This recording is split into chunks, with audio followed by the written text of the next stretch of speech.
नमस्कार। ग्रहों की गोचरीय स्थिति पर रेगुलर वीडियो पाने के लिए साप्ताहिक राशिफल, मासिक राशिफल, त्रैमासिक राशिफल और ग्रहों के बाकी गोचर पर भी रेगुलर अपडेट्स पाने के लिए, जिसके हिसाब से आप अपने जीवन में थोड़ी गाइडेंस प्राप्त कर सकें, इसके लिए मेरे चैनल को अवश्य सब्सक्राइब करें। जिन लोगों ने सब्सक्राइब कर रखा है वो ऑल ये जो नोटिफिकेशन सेटिंग होती है इसको क्लिक करें, क्योंकि कभी कभी कुछ लोग बोलते हैं उनको नोटिफिकेशन नहीं मिलती। आशा करता हूं चैनल को सब्सक्राइब करेंगे और रेगुलर वीडियोस अवश्य आप देखेंगे। नमस्कार। ओम गणेशाय नमः। ओम नमः शिवाय। मैं निखिल ज्योतिषाचार्य आप सभी का मेरे चैनल पर पुनः स्वागत करता हूं। आशा करता हूं कि आप सभी स्वस्थ होंगे। महादेव की कृपा आप सभी पर सदैव बनी रहे। ये वीडियो सिंह यानी कि लियो के लिए बहुत विशेष है, क्योंकि यह वीडियो है मंगल देवता के राशि परिवर्तन के बारे में। मंगल महाराज राशि बदल रहे हैं। कब बदल रहे हैं? 11 मई को और 21 जून 2026 तक वो आपके भाग्य स्थान यानी कि नवम भाव में गोचर करेंगे। मंगल एक विशेष अति विशेष ग्रह है। ग्रहों में उनको सेनापति की उपाधि दी गई है, कमांडर इन चीफ।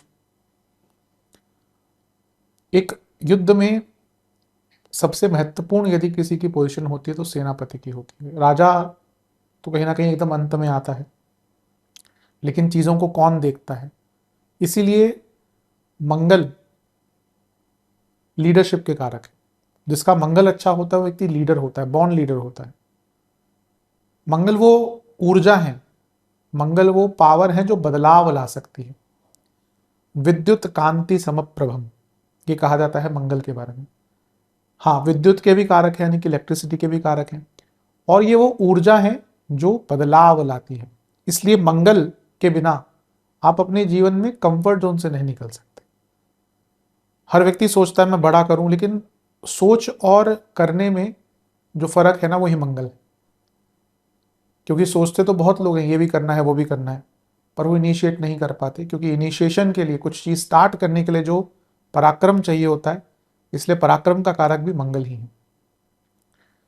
इसके साथ ही मंगल भाई बहन, real estate, property, automobile, marketing, बहुत चीज़ों के कारक है। गिनाना शुरू करें तो बहुत टाइम लग जाएगा, लेकिन प्रमुखतः ये सारी चीज़ें देखी जाती है।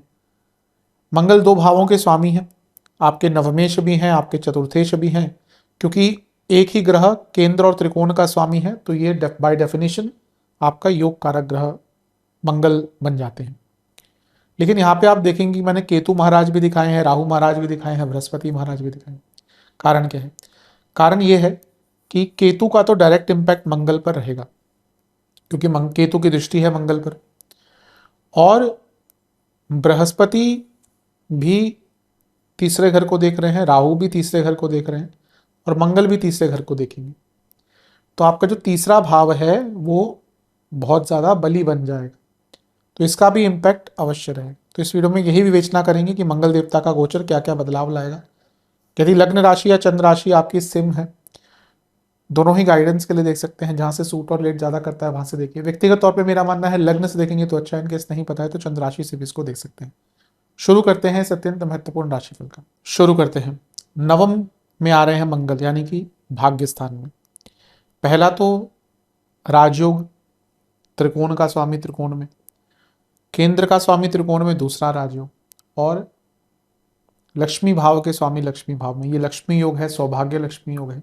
भाग्येश भाग्य स्थान में भाग्य योग है, भाग्यशाली योग है, और योग कारक भी बली हो रहे हैं। तो सिंह के लिए तो सोने पर सुहागा है। मतलब कि जितनी भी अच्छी चीजें हो सकती हैं वो सारी ही मंगल के गोचर के कारण आपको देखने को मिलेगी। भाग्येश भाग्य स्थान में, स्वराशि में स्थान बली, भाग्य का बहुत साथ मिलेगा। और कोई कितना भी बोल ले, मैं अपने ज्योतिषीय अनुभव से कह सकता हूं, अपने जीवन के अनुभव से कह सकता हूं, बिना भाग्य कुछ नहीं मिलता। हमारी ह्यूमन टेंडेंसी क्या है ना, हम जब कुछ अच्छा कर लेते हैं, मेरी मेहनत मुझे यहाँ तक ले आई, वहीं जब कुछ बुरा होता है तो भाग्य मेरा खराब था। दोनों ही चीज़ें भाग्य पे ही डिपेंडेंट होती हैं। हम जब कुछ अच्छा भी कर लेते हैं ना, इतना अहंकारी नहीं बन जाना चाहिए कि मैंने कुछ किया, वो भाग्य ही था। Right moment, right place, right time, यही भाग्य होता है और कुछ नहीं। मेहनत तो व्यक्ति जीवन पर्यंत करता रहता है, मेहनत ही करते रहते। तो इतने लोग श्रमिक जो हैं, बाकी जो लोग जो मेहनत करते हैं, आप देखिए आपके घर कोई गर्मी में कोई मैकेनिक काम करने आएगा, कितनी मेहनत में, कितने हर जगह घूम के, आप एसी में बैठे हुए हैं, क्या वो मेहनत नहीं करते? आप श्रमिक को देखिए जो एक लेबर का काम करते हैं, इतनी दोपहर में हम लोग एसी में बैठे होते हैं बड़े कंफर्टेबल, वो लोग गर्मियों में भी काम कर रहे होते हैं इतनी धूप में, चिलचिलाती धूप में, तो क्या वो मेहनत नहीं करते? कहाँ फर्क है? फर्क केवल भाग्य में है। मानिए ना मानिए, भाग्य से बड़ा कुछ नहीं है। और भाग्य क्या है? प्रारब्ध है, लिखा कर लाते हैं। हमें बाद में लगता है ना अहंकार में कि हमने ये बड़ा कर लिया, अरे मैं सीईओ बन गया, अरे मैं ये बन गया, वो बन गया। आपसे कई गुना इंटेलिजेंट स्किलफुल लोग बैठे हैं पर उनको चांस नहीं मिलता। तो ये सब क्या है? ये भाग्य ही है। जितना ज्योतिष आप समझेंगे ना, आपको आप यही समझेंगे कि ज्योतिष केवल यही बताता है कि भाग्य से बड़ा कुछ नहीं है। वो भाग्य क्या है? वो भाग्य प्रारब्ध है। इसलिए पंचम और नवम, यही वो दो भाग हैं कुंडली के, भाव हैं दो कुंडली के, जो आपके जीवन को बहुत हद तक निर्धारित कर सकते हैं। क्योंकि ये प्रारब्ध है, ये पंचम से पंचम है, प्रारब्ध का दूसरा भाव, और ये नवम भाग्य, ये नवम से नवम है। ज्योतिष समझना, मैं हमेशा लोगों को कहता हूँ कि ठीक है आप प्रिडिक्शन कर पाए ना कर पाए, लेकिन ज्योतिष 6 महीने सीख लीजिए, आपको जीवन का तत्व पता चल जाएगा। लेकिन ढंग से सीखना, वो 3 महीने 3 दिनों वाली ज्योतिष नहीं। तो यहाँ पे भाग्य बहुत साथ देगा, आपका कॉन्फिडेंस लेवल बहुत बढ़ जाएगा, आप बदलाव लाने के लिए तत्पर रहेंगे, आप सोचेंगे कि अब मुझे कोई रोक नहीं सकता। और जब ये भावना हमारे अंदर आ जाती है ना कि हमें कोई रोक नहीं सकता, यकीन मानिए कोई नहीं रोक सकता। ये भावना होनी चाहिए। सेल्फ बिलीफ से अच्छी मेडिकेशन, सेल्फ बिलीफ से अच्छा टॉनिक कोई नहीं होता। जिस व्यक्ति के अंदर सेल्फ बिलीफ है, दुनिया भर की उसके पास कठिनाइयां, ऑब्स्टेकल्स आए, देर सवेर वो सफलता पाता है। और नवम का मंगल क्योंकि तीसरे घर से संबंध बनाता है, तो भाग्य और पराक्रम मिलता है। और जब भाग्य और पराक्रम मिलता है तो आपको कोई रोक नहीं सकता। बहुत श्रेष्ठ योग बन रहा है मंगल कर सिंह वालों के लिए। लक्ष्मी स्थान के स्वामी, लक्ष्मी स्थान में पैसा बढ़ेगा, धन कमाने के नए अवसर मिलेंगे। चौथे घर के स्वामी बली हो रहे हैं, प्रॉपर्टी के लिए अच्छा है। चौथे से छठे में है, प्रॉपर्टी का कोई लीगल काम अटक रहा था, रजिस्ट्री नहीं हो रही, म्यूटेशन नहीं हो रही, पावर ऑफ अटर्नी नहीं बन रही, जीपे नहीं हो रही, एसपीए नहीं हो रही, टाइटल का इशू आ रहा है, कोई एमसी जो म्यूनसिपल कॉर्पोरेशन है वहां पे कुछ इशू आ रहा है आपके प्रॉपर्टी को लेकर, दुनिया भर की प्रॉब्लम्स आ जाती है। या कोई लोन चाहिए आपको प्रॉपर्टी के लिए, चौथे से छठे में है ना, तो लोन चाहिए प्रॉपर्टी के लिए। अब अगर आपको लोन चाहिए बड़ा अमाउंट, तो 1-1%, आधा परसेंट, कभी कभी लाखों में फर्क ले आ सकता है। तो जो लोग लोन लेते हैं तो देखते हैं भाई कहाँ पे थोड़ा सा कम है, तो उन सब चीज़ों के लिए बहुत अच्छा है। घर में पैसा आएगा क्योंकि चतुर्थेश अच्छे स्थान में आ गए, तो घर में पैसा आता हुआ दिख रहा है। और सबसे बड़ी बात है, जब योग कारक बली हो गया तो आपके काम बहुत स्मूथली बनेंगे। कुंडली में योग कारक ग्रह की अवस्था बहुत इंपॉर्टेंट होती है।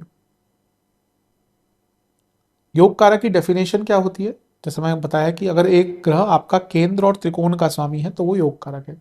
मेरे हिसाब से कुछ ग्रह में भी अनऑफिशियली भी आपके योग कारक हो सकते हैं। जैसे मैं कई बार बताता हूं अपनी वीडियोस में कि कन्या के लिए शुक्र और मीन के लिए मंगल मेरे हिसाब से योग कारक से कम नहीं है।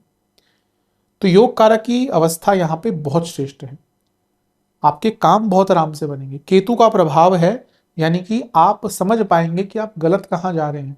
और क्योंकि भाग्य स्थान बली है, तो भाग्य साथ देगा अपनी प्रॉब्लम्स, अपनी कमियों को छुपाने का, ठीक करने का, उनसे उभरने का।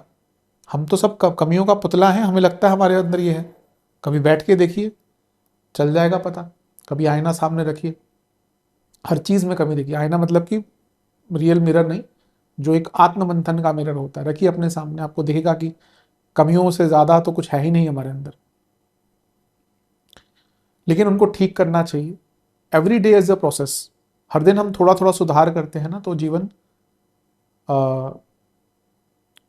प्रोडक्टिव रहता है मेरे हिसाब से। थोड़ा थोड़ा, किसी भी एज में हो, किसी भी एज में आप थोड़ा थोड़ा सुधार रोज कीजिए, क्योंकि ये तो जर्नी है।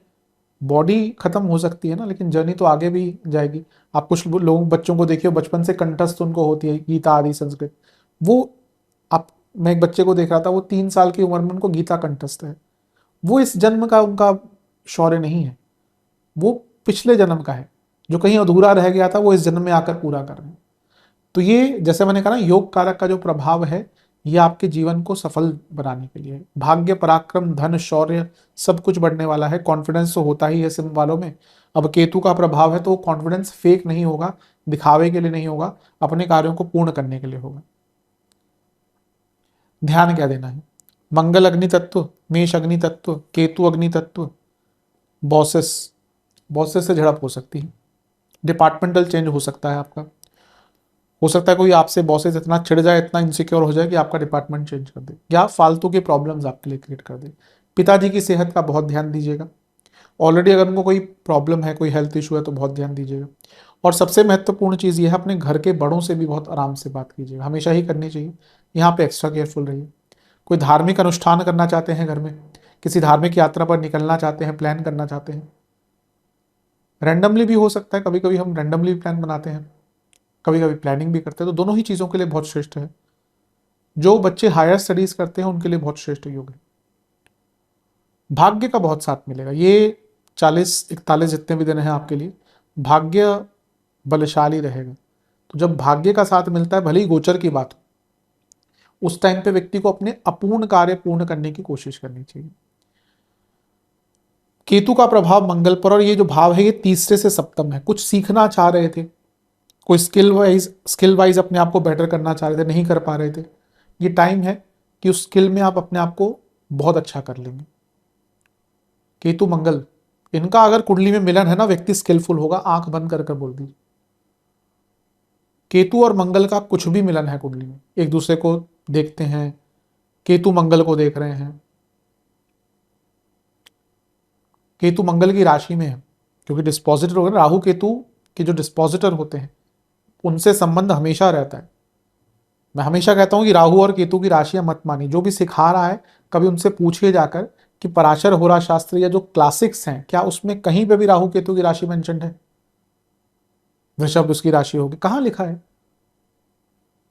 खैर, मंगल की दृष्टियों की तरफ चलते हैं। मंगल 12वें घर को देखेंगे तो मेरे हिसाब से ये टाइम बदलाव का है। जो भी आप अपनी हेल्थ में बदलाव लाना चाहते हैं, डाइट में बदलाव लाना चाहते हैं, खर्चों में बदलाव लाना चाहते हैं, सेविंग्स में बदलाव लाना चाहते हैं, अच्छा टाइम है। मंगल की एक दृष्टि तीसरे घर पर रहेगी, बृहस्पति की भी रहेगी और राहु की। यकीन मानिए सिंह के लिए तो मैं कहूंगा कि आप अपने आप को जितना स्किलफुली एनहेंस 40 दिन में कर सकते हैं ना, शायद आने वाले लंबे समय तक उसका लाभ उठाएंगे। कभी कभी होता है कि 1-1.5 महीना हम इतनी चीज़ें सीख जाते हैं जीवन में कि जीवन पर्यंत उसका हम उपयोग कर सकते हैं। ये आपके लिए वैसा ही टाइम रहेगा। कम्युनिकेशन अच्छी रहेगी, सेल्फ बिलीफ अच्छा रहेगा, मोटिवेशन रहेगा, इंस्पायर्ड रहेंगे, अपने कार्यों को पूर्ण कर पाएंगे, और आपकी जो रिस्क टेकिंग कैपेबिलिटी है कि कुछ स्टार्ट करना है, कुछ करना है, कुछ पूर्ण करना है, बहुत अच्छा रहेगा। तो मेरे हिसाब से इसका उपयोग कीजिए।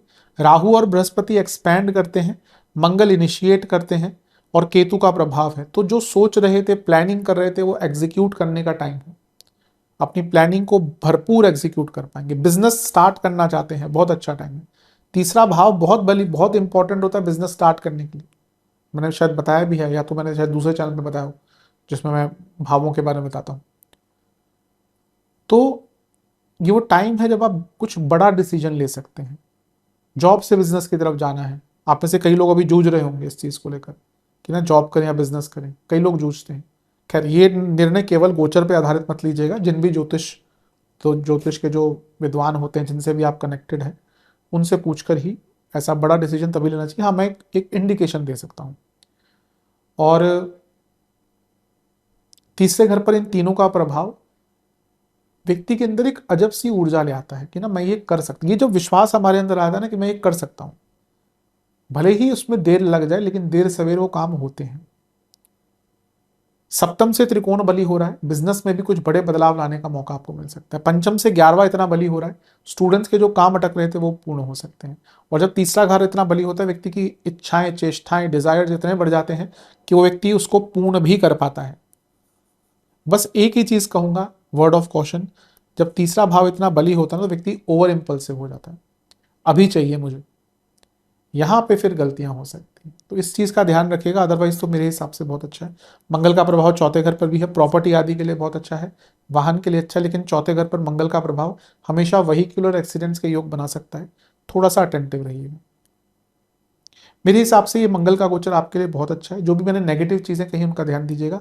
सेहत की बात करें तो पैरों में दिक्कत रहेगी, जोड़ों का दर्द तंग करेगा, हड्डियों के रोग तंग करेंगे, ईएनटी की प्रॉब्लम, हृदय संबंधित रोग, ब्रीदिंग इश्यूज, ये सारी चीज़ें आपको तंग कर सकती हैं। इन सब पर ध्यान दीजिए। उपाय की बात कर लेते हैं। उपाय, बजरंगबली को 2 चमेली के तेल के दिए अर्पण करें, चमेली के पुष्प अर्पण करें। चमेली के पुष्प नहीं मिलते तो कोई और पुष्प अर्पण कर सकते हैं, गुलाब के भी कर सकते हैं। बेसन के हलवे का भोग लगाएं, मीठा पान, नारियल। ओम सुखिने नमः, ओम सुखिने नमः और ओम वीरभद्राय नमः, इन दोनों मंत्रों का 108 बार जाप करें। और हनुमान बाहुक का 2 बार पाठ करें। मंदिर में बेसन का और गेहूं के आटे का दान करें। आशा करता हूँ वीडियो काम आएगा। चैनल पर नए सब्सक्राइब कीजिए, वीडियो को लाइक कीजिए।